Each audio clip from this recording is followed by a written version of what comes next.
കരുവർ മിസ്അബ് എന്നർത്ഥത്താൽ അവൻ കരുതി നബിയമെണ്ടുളമിലേ.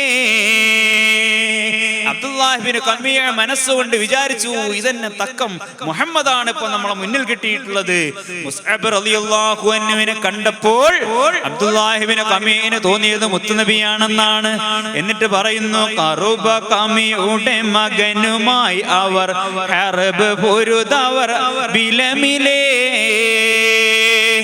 മുസ്അബ് റളിയല്ലാഹു അൻഹുമായി ആ അബ്ദുല്ലാഹിബ്നു ഖമിയ യുദ്ധം ചെയ്യുകയാണ്. യുദ്ധം ചെയ്ത് കൊടി പിടിച്ച ആ കൈ അബ്ദുല്ലാഹിബ്നു ഖമിയ വെട്ടി താഴെയിടുന്നു. ഉടനെ തന്നെ ഇടത് കൈകൊണ്ട് ആ അബ്ദുല്ലാഹിബ്നു ഖമിയ വെട്ടിയിട്ട കയ്യിൽ നിന്ന് കൊടിയെടുത്തുകൊണ്ട് മുസ്അബ് റളിയല്ലാഹു അൻഹു ഉയർത്തി പിടിക്കുന്നു. കാരണം യുദ്ധത്തിൽ കൊടി താന്നുപോയാൽ അത് പരാജയപ്പെട്ടതിന്റെ ലക്ഷണമാണ്.